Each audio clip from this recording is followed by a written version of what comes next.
आदरणीय doctor ML Sonkar sir. पहले मैं 74वें स्वतंत्रता दिवस की हमारे सारे Mahatma Gandhi university of medical sciences and technology के स्टाफ को, फैकल्टी को, राजस्थान के प्रदेशवासियों को, देशवासियों को इस स्वतंत्रता दिवस पर तहे दिल से हार्दिक बधाइयाँ, शुभकामनाएं।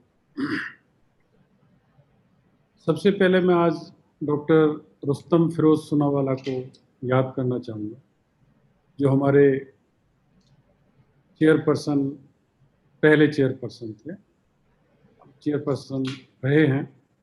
और ये जो कोरोना काल चल रहा है, इस वजह से वो मुंबई से यहाँ नहीं आ सके, तो सबसे पहले मैं अपना उनको आभार प्रकट करता हूँ।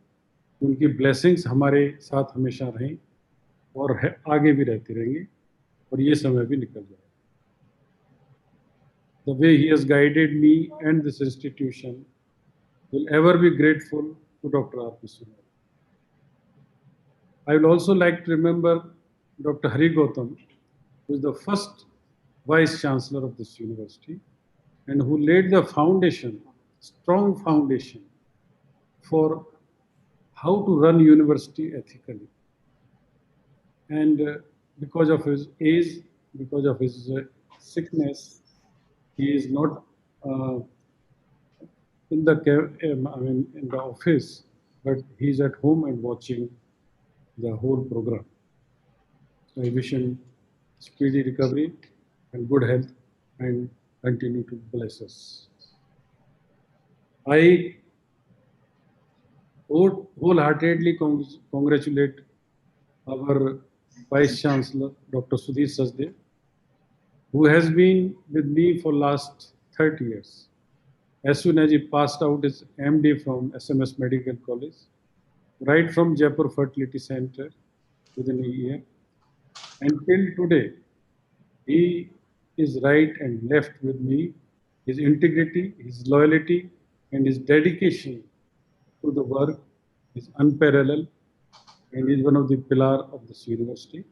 So I wish him good luck and best wishes, and hope that the university will further rise and takes its heights to as best as possible in its tenure. ये आज स्वाधीनता का 74वां साल है, और स्वाधीन का मतलब है कि अपन पराधीनता से मुक्त हुए। और रामचरितमानस में एक बड़ा अच्छा दोहा है कि पराधीन सपने सुख नाई, कर विचार देखूं मन माही, पराधीन सपने सुख नाई। तो हमारे जो प्रणेता हैं, हमारे जो उन्होंने इस देश को आज़ाद कराया, सुभाष चंद्र जी बोस हैं, महात्मा गांधी हैं, न जाने कि जवाहरलाल नेहरू हैं, बहुत असंख्य इनका नाम समय लेने की मुझे जरूरत नहीं, सबको पता है। तो अपना तो संस्थान ही महात्मा गांधी जी के नाम पर रखा हुआ है। तो स्वाधीन तो अपन हो गए, और स्वाधीनता के साथ जो कर्तव्य बोध है वो आज 74 साल में जितना होना चाहिए था, वो और उसको बढ़ाना है। सिर्फ स्वतंत्रता से ही काम नहीं चलेगा, अपने कर्तव्य बोध का परायण होना बहुत ज़्यादा जरूरत है, उसकी बहुत ज़्यादा जरूरत है। ईश्वर की कृपा है कि हम मेडिकल प्रोफेशन में आए, और ये जो मेडिकल प्रोफेशन है, ये एक बार मैं फिर कहना चाहूँगा कि ये व्यवसाय नहीं है, ये चिकित्सा सेवा है। एजुकेशन जो हम मेडिकल एजुकेशन के रूप में दे रहे हैं, और हेल्थ केयर, मेडिकल केयर जो चिकित्सा के रूप में हम प्रदान कर रहे हैं, ये दोनों ही सेवा के कारण, सेवा के कर्म है। और जो इसका जो व्यावसायिक पार्ट है, वो इसका एक साइड बेनिफिट है। इसलिए जब तक इसको सेवा की तरह अपन यूज करेंगे, सेवा की तरह इसको मानेंगे, सेवा की तरह इसमें कर्तव्य परायणता रखेंगे, तो हम और फलेंगे फूलेंगे, ऐसा मेरा विश्वास है। और ये मैं 30 साल में इसका खुद व्यक्तिगत अनुभव भी कर चुका हूँ। मैं आज थोड़ा-सा कोरोना जो मैं ये किस तरह से शुरू हुआ, ये इंसिडेंस आज थोड़ा-सा मैं नरेट करना चाहूँगा कि जब देश में कोरोना के शायद कोई केस आया भी नहीं था, चाइना में कोरोना शुरू हुआ था और काफ़ी पीक पे था वुहान में। तो डॉक्टर आदित्य मिश्रा एक दिन मेरे पास आए थे, किसी काम के लिए, जो हमारे मॉलिक्यूलर बायोलॉजी के डॉक्टर हैं। तो मैंने उनसे पूछा, मैंने भाई ये कोरोना तो आना शुरू हो गया वर्ल्ड में, चाइना में काफ़ी न्यूज़ आ रही है इसकी, हो सकता है इंडिया में भी आ जाए, तो अपनी क्या तैयारी है इसमें? तो बोला सर अभी थोड़े दिन पहले एक कंपनी वाला आया था, तो उनसे हमने 200 किट्स ले लिए, आप चाहेंगे तो हम कर देंगे, पर हम ऑफिशियली ऑथराइज नहीं। मैंने कहा मैं इसके लिए सरकार से बात, ये बात है इसी साल की 2020 के 16 जनवरी। और जब फरवरी या मार्च में honourable chief minister Shri Ashok Gehlot ji ने मीटिंग बुलाई डॉक्टर्स के साथ और पूछा कि भाई हम कितने टेस्ट पर डे कर सकते हैं, तो मेरे को भी बुलाया गया। मैंने बोला, मैं पूछ के गया कि भाई कितने कर सकते हैं? बोले सर 200 तो हम आज ही कर सकते हैं और 500 टेस्ट हम कल से विद इन 24 आवर्स 48 आवर्स हम करने लग जाएंगे, इतनी हमारी क्षमता है। तो पूरा सरकार का जो तंत्र वहाँ बैठा हुआ था, माननीय चिकित्सा मंत्री जी थे, एसीएस साहब भी थे, सारे चीफ सेक्रेटरी साहब भी थे, सभी लोग थे, पूरे डॉक्टर्स बैठे हुए थे, जो बड़े बड़े डॉक्टर्स हैं, प्रेसिडेंट और रिटायर्ड सभी लोग बैठे हुए थे। तो उन्होंने बोला भाई एसएमएस वालों ने कोई हम 100 टेस्ट पर डे कर सकते हैं और 100 से ज़्यादा 200 कर सकते हैं। तो सीएम साहब ने बोला कि जब प्राइवेट हॉस्पिटल 500 टेस्ट कर सकता है पर डे, तो अपन कम क्यों कर रहे हैं? तो वहाँ से एक प्रेरणादायी ये चीज़ मिली और आज हम 500 टेस्ट से आज लगभग 2500 टेस्ट पर डे पर आ गए हैं। 2000 तो एक दिन में कर सकते हैं, 24 घंटे के अंदर 2,500 से 3,000 तक की रिपोर्ट हम दे सकते हैं और हम ये कर भी रहे हैं। तो सरकार से हमने ये लिखित में हमारा प्रतिबद्ध है कि वो जो सप्लाईज कंज्यूमर्स को देते हैं, तो हमारी सारी जो सर्विसेज हैं वो टेस्ट के लिए फ्री हैं। दूसरा मैं जो नाम यहाँ पे कहना चाहूँगा जिसके आधार पर मैंने सरकार को कमिट किया, वो है डॉक्टर आशीष जैन। मैंने डॉक्टर आशीष जैन से पूछा, मैंने कहा भाई मैं आज मीटिंग है, एडिशनल चीफ सेक्रेटरी साहब रोहित कुमार सिंह जी ने बुलाई है, तो कहना एक कमिट कि भाई हम कोरोना, तब तक कोई इस तरह का स्ट्रिक्टनेस नहीं थी, हम कोरोना पेशेंट्स को ट्रीट करने के लिए अस्पताल को अधिकृत कर लें। बोला सब कर लीजिए, मैं हूँ। उससे मुझे बड़ा कॉन्फिडेंस आया और मैंने बाद में पूछा भी डॉक्टर आशीष से कि मैं भाई तुम में इतना कॉन्फिडेंस, इतनी निडरता आई कहाँ से? उन्होंने बोला सर मैं जब गंगाराम में था उसमें स्वाइन फ्लू पीक पे था और स्वाइन फ्लू में डेथ रेट्स भी काफ़ी, तो मेरा तब से डर निकल गया। और उसने जो लीड लिया वो आज पूरे राजस्थान में और पूरे देश में एक एग्जाम्पल है डॉक्टर आशीष जी। यहाँ पे मैं एक नाम और लेना चाहूँगा, वो है डॉक्टर दिव्यांशु गुप्ता। डॉक्टर दिव्यांशु गुप्ता के पिताजी को कोरोना हुआ और वेंटिलेटर पे एसएमएस में थे और इंटेंसिविस्ट वो हमारे यहाँ हैं और अभी भी क्रिटिकल केयर के इंटेंसिविस्ट हैं। तो उन्होंने मेरे से बोला कि सर मैं अपने पिताजी को यहाँ लाना चाहूँगा, नहीं तो मेरे पिताजी का शायद बचना मुश्किल है। मैंने बेटे जाके लिया और उन्होंने, ये मैं इसलिए बता रहा हूँ कि ये सब कुछ सीखने की बात है। उन्होंने अपने पिता को उस समय पीपी किट वगैरह जब शुरू हुए थे आना, सारा राउंड द क्लॉक 24 घंटे जग के 24 घंटे अपना मेडिकल कर्म भी निभाया और एज ए जो जो सन का धर्म होता है, पुत्र धर्म होता है, उसको भी, और अपने फादर को वो डेथ के क्लचे से निकाल के लिए। तो ऐसे ही सारे डॉक्टर्स को मेरी उनसे विनम्र प्रार्थना है कि सारे पेशेंट्स को अपने माता पिता भाई बहन की तरह माने और उनकी सेवा करें। इसका मैंने दिव्यांश को बोला भी, मैंने दिव्यांश, तुमने न केवल चिकित्सकीय धर्म निभाया है बल्कि पुत्र धर्म का भी बड़ा अच्छी तरह से निर्वाह किया। तो ये मैं दो डॉक्टर्स हैं जिनके आपको नाम लेना चाहूँगा, जो कि रोल मॉडल हैं। और मैं अब एक मैनेजमेंट से, स्पेशली हमारे honourable chairperson doctor M L Swarnkar से, और मेरे छोटे भाई और जो मैनेजिंग ट्रस्टी है राम रतन सोनी जी, उनसे ये अनुरोध करना चाहूँगा कि ये संकट जो कोरोना का है, जो बढ़ रहा है, ये आसानी से खत्म होने वाला नहीं। आप ये मान के चलें कि 6 महीने से और साल भर तक तो इसमें लगेगी।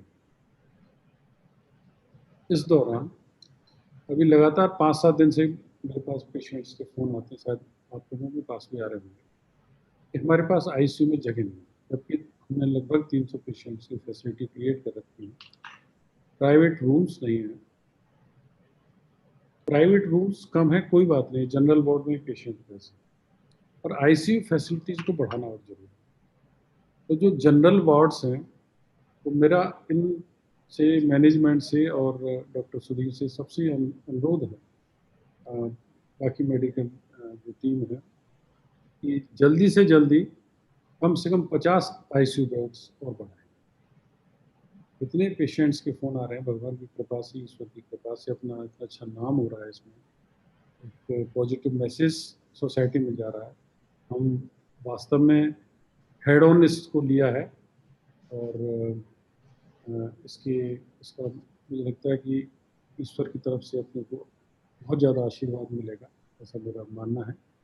तो इसमें 50 बेड 2 महीने या 3 महीने के अंदर तुरंत बढ़ाइए आप। 15 बेड की शायद डॉक्टर विकास बोल रहे थे कि मैंने ऑलरेडी तैयारी कर ली है, और लगातार इसमें कोई कमी नहीं छोड़ा। 500 बेड्स को कैसे भी करके 2 महीने में लाएं। बाकी जो एमसीआई की रिक्वायरमेंट है 250 सीट्स के लिए, पीजी सीट्स के लिए, वो भी साथ में चलते रहे, कोई कंप्रोमाइज़ नहीं हो। इसमें आपको दिन रात अथक प्रयास करना पड़ेगा, परे बढ़ाने। साथ में मैं ये भी कहना चाहूँगा, इससे थोड़ी सी नॉन कोविड सर्विस न केवल अपने अस्पताल में, दूसरी जगह भी इफेक्ट है। और ये थोड़ा एक मैसेज भी जा रहा है कि भाई ये कोविड सेंटर की तरह हम थोड़े से ज़्यादा पॉपुलर होते जा रहे हैं। होना भी चाहिए, बहुत अच्छी बात है। जैसे सैनिक है, वो उसको सियाचिन पे भेजा जाता है, वहाँ भी लड़ता है, और उसको जैसलमेर बाड़मेर के बॉर्डर पर मरू स्थान पर भेजा जाता है, वहाँ भी लड़ता है, पठारी इलाके में भी लड़ता है। सेना का धर्म है, सेना में एक डिसिप्लिन होता है। जैसे हम भी इस शरीर के, जब कोई बीमारी हो जाती है, उसके एक तरह से सैनिक है। तो हमें ये नहीं सोचना है कि भाई ये अच्छा केस है, नॉन इन्फेक्टिव केस है, कार्डिक केस है, या लीवर ट्रांसप्लांट का केस है, या किडनी ट्रांसप्लांट का केस है, या कोई और बीमारी है। बीमारी बीमारी है। ये आपको ईश्वर ने बहुत बड़ा मौका दिया है, आप इसको समझें। इससे बड़ा कोई, इस सेवा से बड़ा कोई चिकित्सा, सेवा से बड़ी कोई भगवान की पूजा ही नहीं हो सकती, ईश्वर की इससे बड़ी कोई आराधना ही नहीं हो सकती। इस काम में कोई भी मतलब लापरवाही बरतें, वो मुझे थोड़ा सा अच्छा नहीं लगता।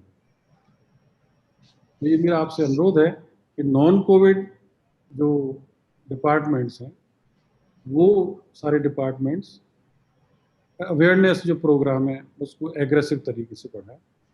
और ये आज 4-5 महीने का अनुभव अपने को हो चुका है। किसी भी स्टाफ को 1-2 पॉजिटिव आए हैं, पर किसी को कोई मॉर्बिडिटी, मॉर्टिलिटी किसी की नहीं हुई है। और फॉर्चुनेटली एक भी पेशेंट को कोई भी क्रॉस इन्फेक्शन नहीं हुआ, ये अभी डॉक्टर विकास जी ने बताया भी था आपको। तो इससे बड़ा क्या प्रूफ हो सकता है कि हजारों पेशेंट्स अपन ने देखे, किसी को कोई यहाँ से महात्मा गांधी अस्पताल से लेके कोविड नहीं गया, कोविड लेके नहीं गया। तो ये विश्वास लगातार सब समाज में दिलाना है कि भाई जिस तरह हम कोविड को इफेक्टिवली ट्रीट कर रहे हैं, जिस तरह हमने प्रदेश में सबसे पहले हार्ट ट्रांसप्लांट किया, सबसे पहले लीवर ट्रांसप्लांट किया, सबसे पहले किडनी ट्रांसप्लांट किया, हर क्षेत्र में आगे रहे, राइट फ्रॉम 90s और लेट 80s इन टेस्ट ट्यूब टेक्नोलॉजी। तो इसी तरह इस प्रोग्राम को आगे बढ़ाना, क्योंकि ये बहुत बड़ी जिम्मेदारी है।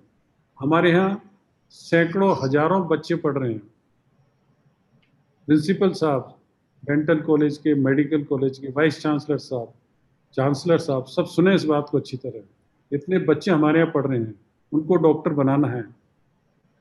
डॉक्टर को सिर्फ थ्योरी से नहीं बनते। डॉक्टर एक चिकित्सीय है, प्रैक्टिकल अनुभव है जो समय के साथ आएगा। थ्योरी भी बहुत जरूरी है, इसलिए ई लर्निंग कराएं, वर्चुअल लर्निंग कराएं, अब इस काल में प्रैक्टिकल कराएं। उसके लिए नंबर ऑफ पेशेंट्स का होना जरूरी है। तो नॉन कोविड को बहुत एग्रेसिवली परस्यू करें, तो ऐसा मेरा मानना है। ये सब जो भ्रांतियां कुछ फैली हुई हैं, फैलाई जा रही हैं, वो धीरे धीरे दूर हो जाएंगी। और मेरा ऐसा विश्वास है कि जिस जैसी हमारे यहाँ फैकल्टी है, आज डॉक्टर बी एस शर्मा जैसे न्यूरो सर्जन है हमारे पास, डॉक्टर हेमंत मल्होत्रा जैसे हिमेटो ऑन्कोलॉजिस्ट हैं, अभी यंग टीम डॉक्टर सदा सुखी जैसे किडनी ट्रांसप्लांट हैं सर्जन्स हैं, डॉक्टर सूरज गोदारा जैसे नेफ्रोलॉजिस्ट हैं जिन्होंने प्रदेश में सबसे ज़्यादा किडनी ट्रांसप्लांट किए हैं। और नई टीम में अभी जैसे डॉक्टर शाश्वत सरीन ने ज्वाइन किया है हेपेटोबिलियरी सर्जरी में, डॉक्टर अजय शर्मा ने ज्वाइन किया। तो यंग टीम है, उनको आप आगे बढ़ावा दें। और जो 60 साल या उससे ज़्यादा के हैं और जिनको कोई कोमोर्बिडिटीज़ नहीं है, वो अस्पताल में यंग जनरेशन को गाइड करें। कभी ये नहीं सोचें कि हम से ज़्यादा होशियार नहीं है। मेरा ये पर्सनल व्यक्तिगत अनुभव है कि जो यंग जनरेशन है वो हमसे ज़्यादा इंटेलिजेंट है, हमसे ज़्यादा काम समझती है। टेक्नोलॉजी उनके पास जितनी अब है, हमारे पास हमारे टाइम में नहीं थी। आप उनको मौका दीजिए, उनके पीछे खड़े रहिए, उनको गाइड करिए। ये आप मेरी आप सबसे करवद्दी प्रार्थना है। जीसी सक्सेना साहब ने पूरे स्टेट में, जीएल सक्सेना साहब ने पूरे स्टेट में एक लीड ली है टेलीमेडिसिन में, और उसको ई लर्निंग को और ज़्यादा बढ़ावा दें। और जैसे ही ये शिक्षण संस्थान चालू हों, तुरंत प्रभाव से पेशेंट्स भी जैसे बढ़ रहे हैं और बढ़ाए जाए, और इसका एग्रेसिव वो की जाए।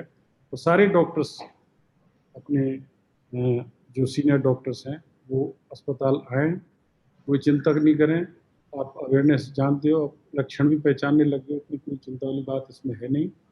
और कई तरह के प्रोग्राम चेयरमैन साहब ने चलाए हैं, इसमें फाइनेंशियल बेनिफिट्स, इंश्योरेंस स्कीम्स, ये एक मानसिक सुरक्षा है साथ साथ में, वो अपनी जगह है।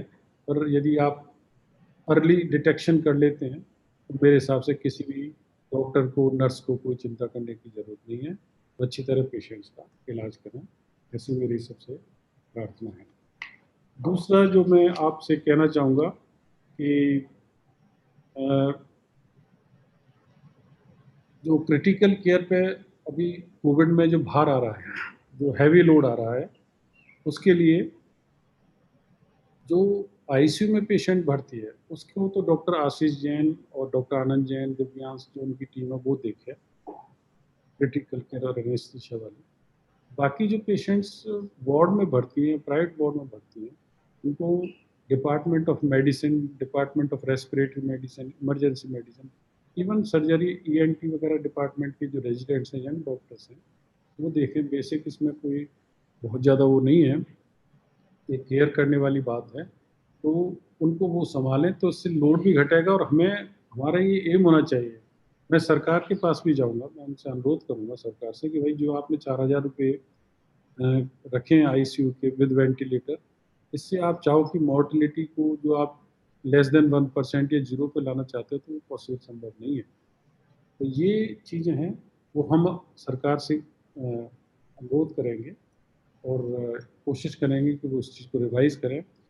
पर जो भी है स्थिति है, अपना देश है, अपना प्रदेश है, अपनी मातृभूमि है, जैसे भी सेवा करनी है, अगर वो मानते हैं तो ठीक है, न मानते हैं तो ठीक है, हमें तो सेवा करनी है, ये हमेशा हमारा भाव होना चाहिए। तो ये दोनों टीम अलग अलग डिवाइड हो जाएं, और किस तरह से इसको प्रोग्राम को चैनलाइज करना है वो आप देखें। और साथ में ही एक कम्युनिकेशन की, जो अपना हॉस्पिटल ऐसा है जो फिजिकली काउंसलिंग कर रहा है 3 घंटे डेली पेशेंट्स के अटेंडेंट्स की, और जो पेशेंट के अटेंडेंट्स वहाँ नहीं रहते हैं उनको फ़ोन करते हैं, उसके बाद भी उतना मतलब 100% सेटिस्फेक्शन नहीं आ पाता। पेशेंट में। तो इसके लिए जो management, business, hospital administration, business management के लोग हैं, उनका एक कॉल सेंटर बनाया जाए, उसमें नर्सिंग का भी स्टाफ हो, एक दो डॉक्टर्स भी हों, और लगातार पेशेंट से कम्युनिकेशन बना रहना चाहिए। तो पेशेंट के अटेंडेंट्स हैं, जो डॉक्टर्स काम कर रहे हैं, पेशेंट इस चीज़ को नहीं समझ पा रहे हैं कि 6-6 घंटे पीपीई किट में रहना कितना मुश्किल है। ना वो फ़ोन ले जा सकते अपने साथ, ना कोई और दूसरा काम कर सकते। तो उनके लिए आपको सहयोग देना पड़ेगा और पेशेंट से कम्युनिकेशन भी बराबर आपको रखना पड़ेगा। तो ये मेरी एक सबसे एडमिनिस्ट्रेशन से एक गुजारिश है कि वो इसको तुरंत प्रभाव से इम्प्लीमेंट करें। और जो मैंने अभी 500 बेड वाली बात बोली थी 2 महीने के अंदर और क्रिएट करने की, 300 बेड हैं, 200 बेड और क्रिएट करने की, वो तो है ही। साथ में इसमें धीरे धीरे एक सेंटर फॉर इन्फेक्शियस डिजीजेज अपने को बनाना पड़ेगा। कुछ ना कुछ प्रॉब्लम आती रहती है, ये समाज है, ये देश है, पूरा वर्ल्ड है। तो कभी स्वाइन फ्लू आ जाएगा, कभी और कोई बीमारी आ जाएगी। तो इसलिए इन्फेक्शियस डिजीज के लिए एक सेंटर BSL 2 लैब अपने पास है, BSL 3 और 2 के बीच का भी लैब अपने पास है, BSL 3 लैब भी बनानी है, जिससे कि रिसर्च पब्लिकेशन ज़्यादा हो। मैं आपको यही बताना चाहूँगा, कुछ दिन पहले मेरे SMS मेडिकल कॉलेज के प्रिंसिपल डॉक्टर सुधीर भंडारी से बात हो रही थी। उन्होंने बताया कि उन्होंने 80 पेपर पब्लिश कर दिए। तो आज हज़ारों से ज़्यादा पेशेंट हमने भी देख लिए हैं, तो हम क्यों नहीं कर सकते पेपर पब्लिश। जो सीनियर फैकल्टी है उनको ये मटेरियल, जूनियर फैकल्टी जो वहाँ ऑन ग्राउंड काम कर रही है होते हैं, उनको गाइड करें। और जूनियर जो डॉक्टर्स हैं वो पेपर, रिसर्च पेपर का पब्लिकेशन करें, क्योंकि पब्लिकेशन से ही पूरे दुनिया में मेडिकल प्रोफेशन में नाम। तो उससे भी ये बड़ी चुनौती है कि रिसर्च जो डॉक्टर सुधीर सचदेवा जी ने फोकस के लिए कहा था, उस पर फोकस करना बहुत ज़रूरी है। अब ऑलरेडी अपन इतना स्ट्रेस में काम कर रहे हैं डॉक्टर्स, तो यहाँ पे फिजिकल हेल्थ के लिए स्पिरिचुअल हेल्थ का होना बहुत ज़रूरी है। स्पिरिचुअल हेल्थ से मेरा कोई ऐसा नहीं कि आप किसी धर्म से बाध्य हों, कोई सांप्रदायिकता से बाध्य हों। मेरा यहाँ मतलब है कि आपका ईश्वर से संबंध।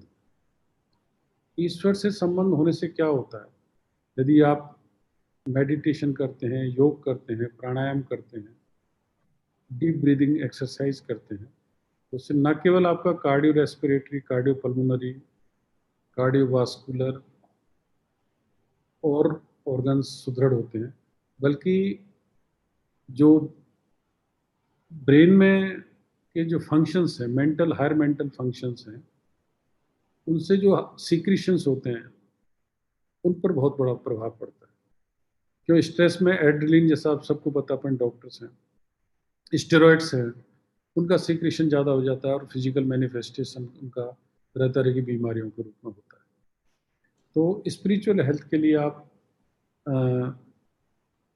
जिस धर्म के, जिस संप्रदाय के हैं, उसको मानते हैं, जिस ईश्वर को भी मानते हैं आप, जैसे भी जिससे जो भी आपका इष्ट है, उसकी आराधना करें और भगवान से प्रार्थना करें डेली। ये मैं आप सबसे प्रार्थना करना चाहूँगा कि हमें इतनी शक्ति दे कि हम अपने मरीजों की अच्छी से अच्छी सेवा कर सकें। क्योंकि यदि आप ये भावना लेके चलोगे तो जल्दी से जल्दी संस्थान और ऊंचाइयां हासिल कर सकेगा। भगवान श्री कृष्ण ने गीता में भी कहा है, अनन्यांस चिंतयन्तो माम ये जना परिपास्ते तेषाम नित्याभियुक्ता नाम योग क्षेमम बहाम। यानी आपको चिंता करने की जरूरत नहीं है, उनके योग, उनकी कुशलता की चिंता भगवान स्वयं करते हैं, यदि आप अपने कर्म क्षेत्र में उनको ध्यान में रखते हुए हमेशा आगे बढ़ते। तो ये कुछ बातें थी जो मैं आपसे कहना चाहता था। और दूसरी जो इम्पोर्टेंट बात है वो ये है, जो मैं सारी राजस्थान की मेडिकल फ्रेटर्निटी को, नर्सिंग फ्रेटर्निटी को, पैरामेडिकल फ्रेटर्निटी को देना चाहता हूँ कि महात्मा गांधी अस्पताल हर डॉक्टर के लिए, हर नर्स के लिए, हर पैरामेडिकल के जो भी हमारे भाई हैं, बहन हैं, उनके लिए हमेशा खुला हुआ है। जी जान से यदि आपको कोई प्रॉब्लम आती है, आप अपनी क्षमताओं को, अपने अस्पताल की क्षमताओं को पहचानें। अदरवाइज़ आप महात्मा गांधी अस्पताल तुरंत प्रभाव से आएँ, यदि कोई बीमारी होती है। हम बिना किसी लोभ लालच के, वैसे भी नहीं, जैसे मैंने आपको बताया, इस सेवा का कर्म है। No profit no loss basis पे आपकी सेवा करेंगे। आपकी जितना चिकित्सीय सेवा हो सकती है वो करेंगे। आपको कोई घबराने की ज़रूरत नहीं है। महात्मा गांधी अस्पताल पूरी मेडिकल फ्रेटर्निटी के लिए 24/7/365 डेज खुला हुआ है। तो वो आप हमेशा इसके लिए साथ हैं। दूसरा, मैं एक संदेश इस समय डॉक्टर विकास स्वर्णकर, जो इस समय चेयरपर्सन है, उनके लिए देना चाहूँगा कि मैं फिर एक बार महाभारत और भगवान कृष्ण और अर्जुन का उदाहरण देना चाहूँगा कि भगवान कृष्ण से पूछा कि भाई, आप तो पांडवों, किसी ने बोला कि आप तो पांडवों के मित्र हो, इसलिए उनका सहायता कर रहे हो। नहीं, ऐसी बात नहीं। मेरे लिए ना कोई मित्र है, ना मेरे लिए कोई दुश्मन है। मैं धर्म के साथ हूँ। तो जब आप अपने ऑफिस में हो एज ए चेयरपर्सन, आपको जो जिम्मेदारी दी गई है, तो जो आपका धर्म है उसको, संस्थान को बढ़ाना है, समाज को एक शिक्षा, समाज को अच्छी चिकित्सा सेवा देनी है। बाकी जो रिश्ते नाते हैं, चाहे वो पिता के हैं, चाहे पुत्र के हैं, चाहे माता के हैं, चाहे भाई के हैं, चाहे और कोई रिश्ते के हैं या मित्र के हैं, वो नाते उनको सिर्फ घर तक रखिए। यहाँ पर आपको जो समाज के लिए क्या अच्छा है, जो देश के लिए क्या अच्छा है, जो चिकित्सा संस्थान के लिए क्या अच्छा है, जो Mahatma Gandhi university of medical sciences के लिए क्या अच्छा है, उस पर फोकस करें। उसके बीच में कोई नहीं आना चाहिए। सबसे पहले वो, सबसे पहले आपके कर्मचारी, आपके लिए दिन रात काम कर रहे हैं, उनका वेलफेयर, आपके मरीज, उनका वेलफेयर, संसाधनों का की उपलब्धता, इन चीज़ों को सुनिश्चित करें। बाकी जो संबंध हैं वो संयोगवश हैं, आते हैं जाते हैं, ये चलते रहेंगे। धर्म का पक्ष हमेशा रखो। उन्होंने बोला, जैसे भगवान कृष्ण ने बोला कि मैं किसी के साथ नहीं, मैं पांडवों के साथ नहीं, मैं धर्म के साथ। इसीलिए मैं विकास जी से कहना चाहूँगा कि आपका जो चिकित्सा का धर्म है, उस दायित्व को निभाएं, और हम आपके साथ हैं, जितने साथ रह सकते हैं, आपके साथ खड़े हुए हमेशा। और आज ये मेरे पुत्र भी हैं, आज इनका जन्म दिवस भी है, तो मैं इस पर भी तो बधाई देता हूँ मेरी तरफ से, मेरी पत्नी श्रीमती मीना सोनकर जी की तरफ से। उन्होंने इस संस्थान को आगे लाने में, मुझे पता है कि कितना कष्ट झेला है और कितना आगे इसको घर पर सहन किया है। तो मेरे पास तो कोई वर्ड्स नहीं है वो कहने के लिए, उनको धन्यवाद देने के लिए। और मेरा छोटा भाई राम बटन सोनी, वो दिन रात लगा रहता है। शायद अगर मुझे मैं कहूँ कि जैसे राम और लक्ष्मण थे, इस तरह का ही भाई मुझे मिला है। भगवान उनको लंबी उम्र दे और स्वस्थ रखे। और ये पैटर्न और बाकी जो परिवार के सदस्य हैं, वो सब साथ मिल करके और संस्थान को आगे बढ़ाएं। डॉक्टर सुधीर जो है और पूरा डिपार्टमेंट है वो इसको आगे बढ़ाए। और मेरी सबसे एक बार फिर यही प्रार्थना है कि संस्थान को आगे बढ़ाइए, मरीजों को ध्यान रखें। संस्थान में 3 काम होते हैं: ट्रीटमेंट, एजुकेशन और रिसर्च। इन तीनों कामों को आप बड़ी ईमानदारी से करिए, निभाइए। मेरी आप सबसे प्रार्थना है। एक बार पुनः स्वतंत्रता दिवस के उपलक्ष्य में बहुत बहुत बधाइयाँ, बहुत बहुत शुभकामनाएं। धन्यवाद। जय हिंद।